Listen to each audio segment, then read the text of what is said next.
Magandang araw sa lahat. For today's video, ang review po natin ito pong Motorstar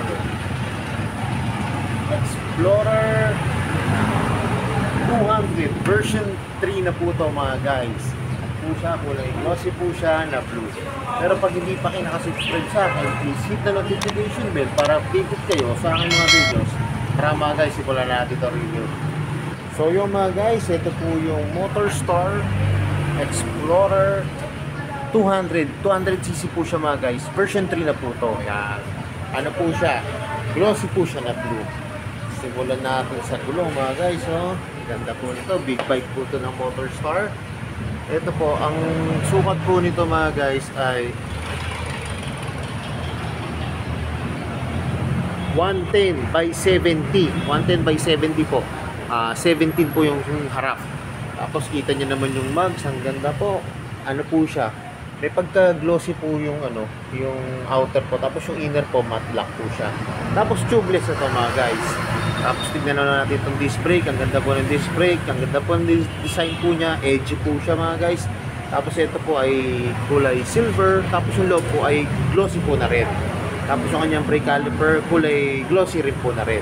Tapos ito po yung kanyang fenders. Ay yung kanyang shock sa harap po mga guys. Ang ganda po kasi ito yung yung sa bubong part, glossy po siya na black, pero dito kulay gold po. Yan. Tapos mga guys, ito po yung kanyang fender, glossy po na blue. Tapos punta naman na eto mga guys, kitang-kita niyo yung itsura po ng kanyang mugs. Ganda ng design, angas po. Tapos ang tatak po ng gulong nito ay CST. Yan, CST. Tubeless ito mga guys, yan Mag Sport. Mag Sport. Tapos ito po yung likod na gulong. Yan. Ang likod na gulong po nito ay 140 by 70 din po mga guys. Kita nyo, ang ganda po ng spike ko. Ang lalim po ng spike mga guys. Tapos tingnan nyo mga guys yung niya, yung kanyang chain. Yan, may chain cover po siya na flarings po. Tapos ito po mga guys yung kanyang pipe. Mga guys, ano ito disc brake na rin po yung likod niya. Disc brake na rin po. Tapos ang ganda po ng kanyang pipe po. Maliit lang po. Parang ang design niya po yung alam yung branded na yung may mga branded po na pipe yan. Kasi carbon po yung design niya. Yan. Tapos mga guys, ito po yung kanyang taillight. Yan. LED na po yung kanyang taillight. Tapos ito po yung magkabilang signal light niya. Yan. Flexible naman po. Hindi po siya madaling mabalik. Tapos may reflector po dito.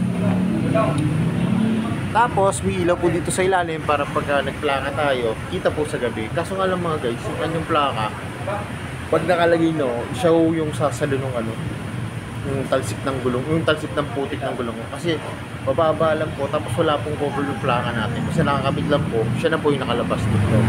Pero mga guys, ang kaganda naman ito, may mudguard po siya. Yung nga lang po, may lilan din po.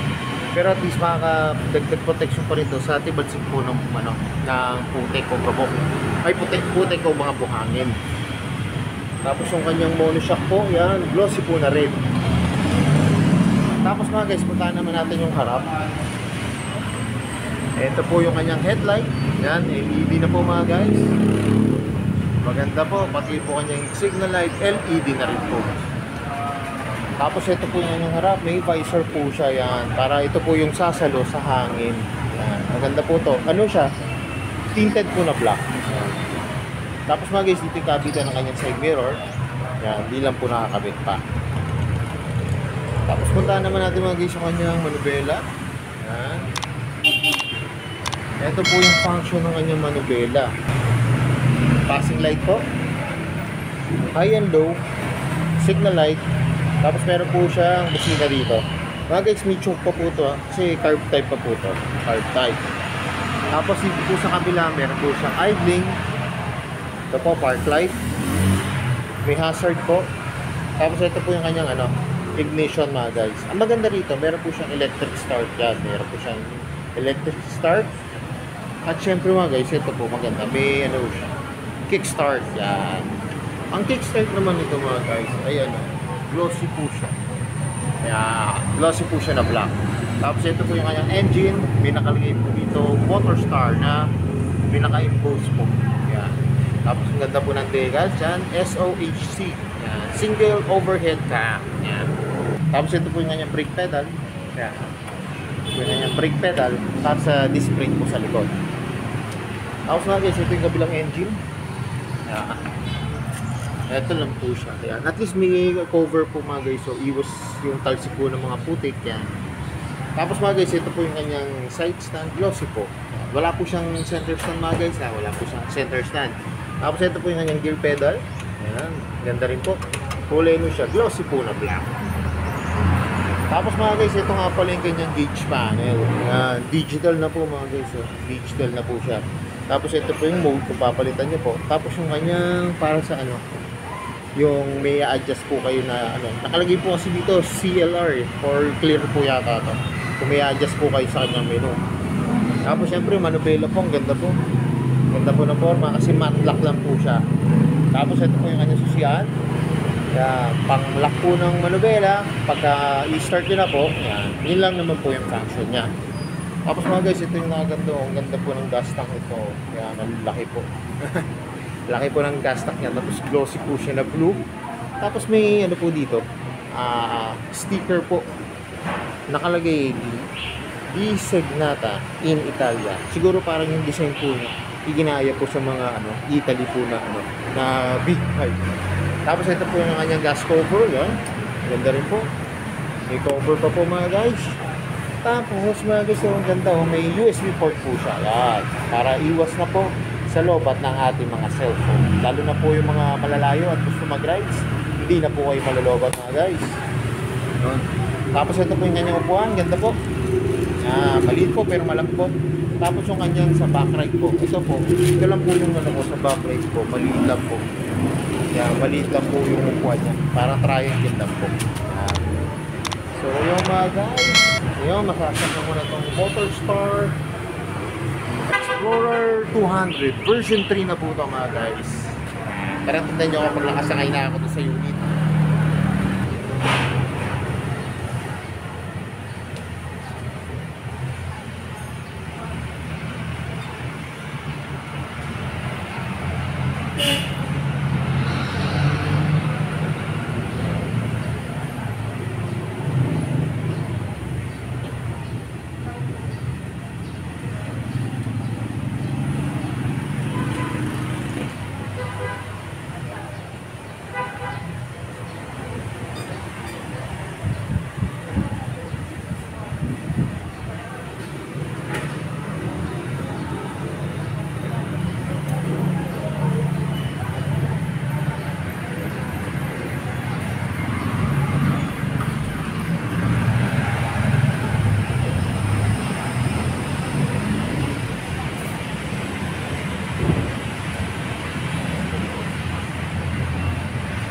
So yung mga guys, nakasakay na ako dito sa Motorstar Explorer 200 version 3 na to mga guys. Kung mapapansin mga guys, abot na abot po yung sahig o yung kalsada po. Ito po ang gandahan dito sa mga Motorstar na big bike po. Yan, pagka inano nyo po siya, dinarake nyo po siya, yan. Abot na abot nyo po yung ano mga guys. Yan. Ako hindi po ako katangkaran, pero tignan nyo, abot na abot ko po. Flat na po yung paa ko. Yan. Abot na abot ko po itong motor. Mga guys, oh. Tapos yung nga, nakaganda po dito mga guys, yung kanyang napakagandang design po ng gas tank. Yan, malaki po kasi. Sukat na sukat po sa ating legs. Yan, nakakurba po. Lalo na po yung mga mahahabang legs, yung mga matatangkat po, bagay na bagay po ito sa inyo mga guys. Tapos nakadagdag pa po yung kanyang yan, digital gauge panel. Pasensya na mga guys, hindi ko lang po nahirap yung ano, yung susi kasi hindi pa po siya activate. Pero kita nyo naman, ang ganda po ng gauge panel, ang forma. Tapos yung mga yung manubela niya po, nakaano kayo, nakababa po yung shoulder niya na position. Para talaga kayong ano, ang forma kasi nga parang big bike yung ano, yung pag dinadrive nyo. Hindi po kasi kayo naka-upright pagka nagda-drive po. Parang naka ano kayo, nakatuno pahiga. Yan. Parang paslan po yung likod nyo mga guys. So yung mga guys, alam ko ito yung inaabangan nyo. Magkano ba ngayon itong presyo nitong Motorstar? Yan. Explorer 200. Tara mga guys, signan na natin yung price.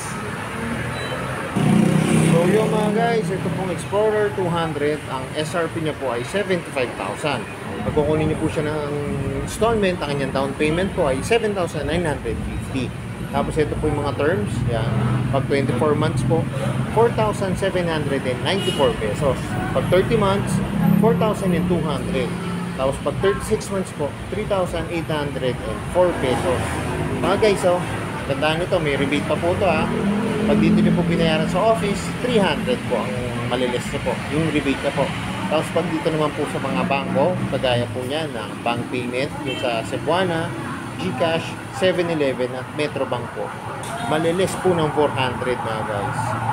Kaya kung naghanap po kayo ng big bike, yung mga hindi po atang-atang na gusto pong maka-experience ng big bike, baka gusto nyo matry ito mga guys, sa Motorstar. Saka mga guys, mas maganda, makikita nyo ng actual yung unit kasi lalo nyo ma-appreciate. Pag malapit lang din po kayo dito sa may barangay Tagapo, Santa Rosa, Laguna, pasyalan nyo na po ito, itong Motorstar po dito. So yun mga guys, hanggang dito na lang. Kung hindi pa kayo nakasubscribe sa akin, please hit the notification bell para hindi kayo sa aking mga videos. Salamat naman pala dito sa may Motorstar, dito po sa may barangay Tagapo, Santa Rosa, Laguna, at na-review ko po yung mga motor nyo. More sales to come, at kaya nila yung sinasabi, ingat po palagi, ride safe always, and God bless po. Like and share na rin po ng aking mga videos. Bye-bye!